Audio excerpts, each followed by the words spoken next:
Bila diibaratkan, kita ini menyusu pada 5 perkara, yakni yang pertama ada deha mata, yang kedua ada desa mata, lalu yang ketiga ada weda mata, lalu yang keempat ada bumi mata, lalu yang terakhir ada widi mata, yaitu kata payudara berasal dari bahasa Sanskerta, yakni payodara, yang berarti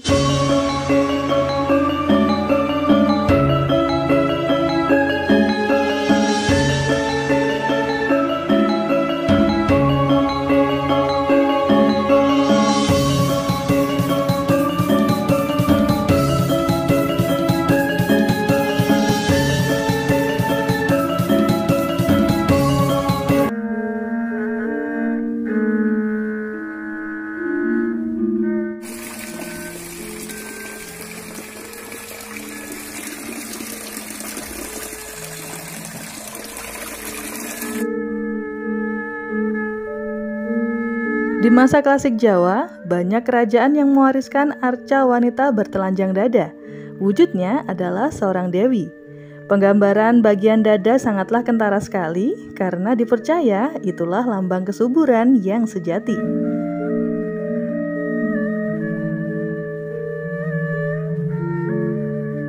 Kata payudara berasal dari bahasa Sanskerta, yakni payodara, yang berarti yang mengandung air atau susu.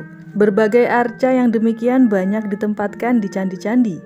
Bahkan ada beberapa pertirtaan yang airnya keluar sengaja dipancarkan dari payudara sang dewi. Ya, tak lain dan tak bukan adalah sumber tetek. Dua istri Raja Kahuripan, yakni Sri Airlangga, merupakan awatara Dewi Sri dan Dewi Laksmi yang menurunkan raja-raja Nusantara, sekarang terkenal dengan sebutan Candi Belahan, yang letaknya berada di Desa Wonosunyo, Kecamatan Gempol, Pasuruan, Jawa Timur.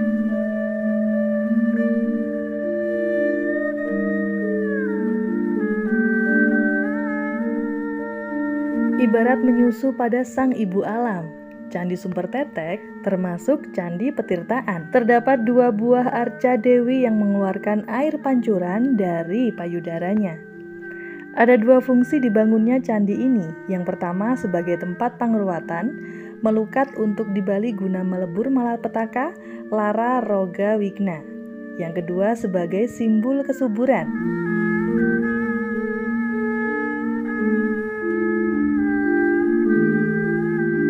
Air yang keluar dari payudara sang dewi seolah-olah mengeluarkan amerta yang diperlukan oleh umat manusia. Bila diibaratkan, kita ini menyusu pada 5 perkara, yakni yang pertama ada deha mata. Kita menyusu pada ibu kandung yang telah melahirkan kita. Yang kedua ada desa mata, yakni ibu desa kita yang juga menyusu pada desa tempat tinggal kita. Lalu yang ketiga ada weda mata, yakni ibu ilmu pengetahuan. Kita perlu ilmu untuk bekal hidup untuk mencari nafkah di kehidupan sehari-hari.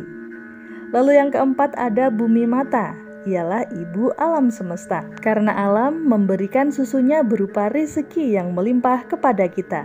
Lalu yang terakhir ada widi mata, yaitu ibu Tuhan. Tuhan adalah ibu jagat raya. Kita diciptakan, dipelihara, dan kembali kepadanya. Jadi, kita selalu menyusu pada yang kuasa. Luar biasa ya, Candi Sumber Tetek Astungkara sempat menetek di Candi Sumber Tetek. Kita beralih pada sisi selatan.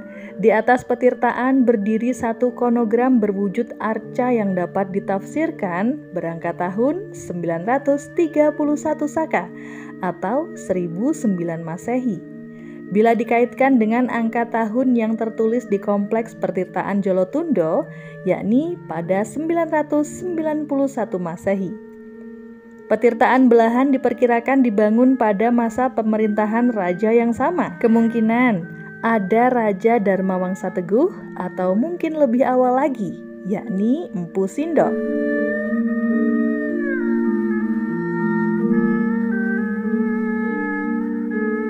Di tempat tersebut terlihat sebuah relief bergambar kala berambut ikal yang memenuhi bidang atas prasasti. Kala ini tanpa tubuh dan kaki, tetapi mempunyai dua tangan yang sedang menggenggam dan menggigit sesuatu berbentuk bulat dan berlubang. Sedangkan di sekitarnya ada 3 makhluk kayangan terbang melayang di sekitar kepala Kala. Yang satu berada di atas kepala, yang 2 lagi berada di bagian bawah. 2 kepala makhluk kayangan ini sepertinya menyatu dengan sesuatu yang berbentuk bulat tadi.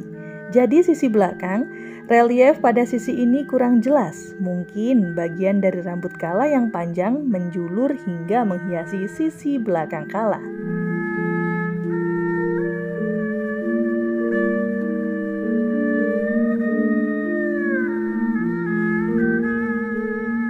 Sekarang kita beranjak di bagian lain. Ada sebuah hiasan bundar seperti medalion tetapi dipahat cukup dalam. Pada hiasan medalion ada 2 buah lubang, salah satunya tembus hingga kebulatan berlubang di sisi muka. Kalau diamati, prasasti ini mungkin bagian dari pemandian karena adanya lubang tembus yang berfungsi sebagai aliran air.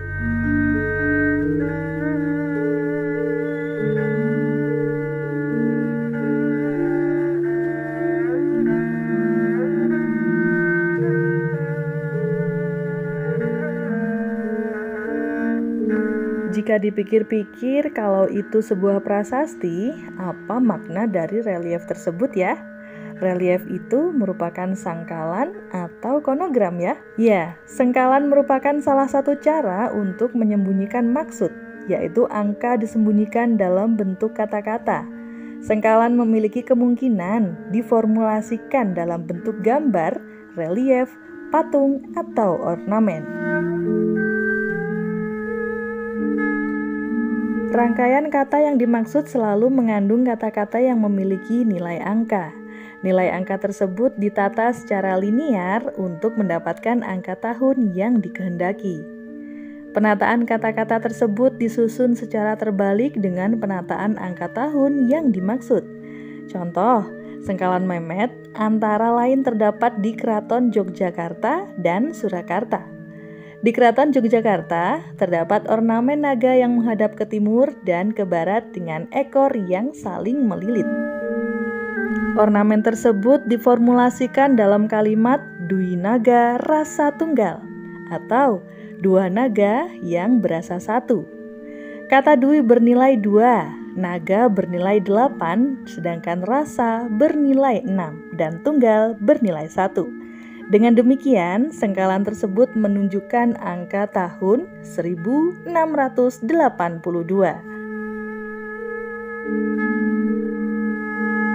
Hal ini menunjukkan tahun berdirinya Keraton Yogyakarta, bertepatan dengan tahun 1170 Hijriah dan tahun 1756 Masehi.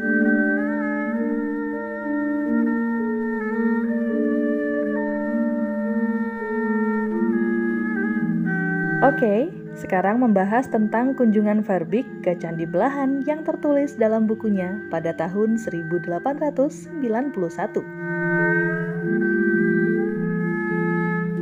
Saat itu Verbeek tak menemukan kotak peripih saat menggali di lantai petirtaan, hanya guci tembaga dan koin berlubang.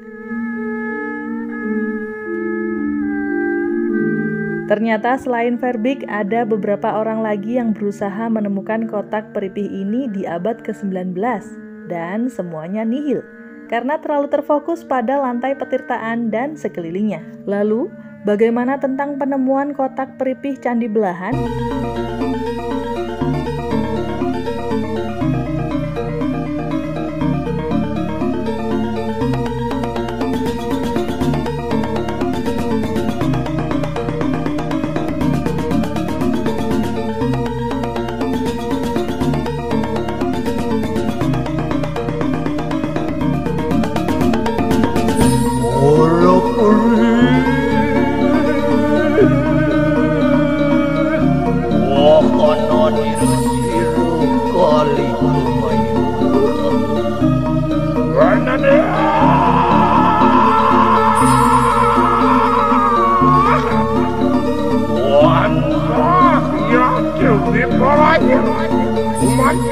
lawan aksi hidrat. Wateng kanang kue king palu watuan sila yang menarik. Berdeh.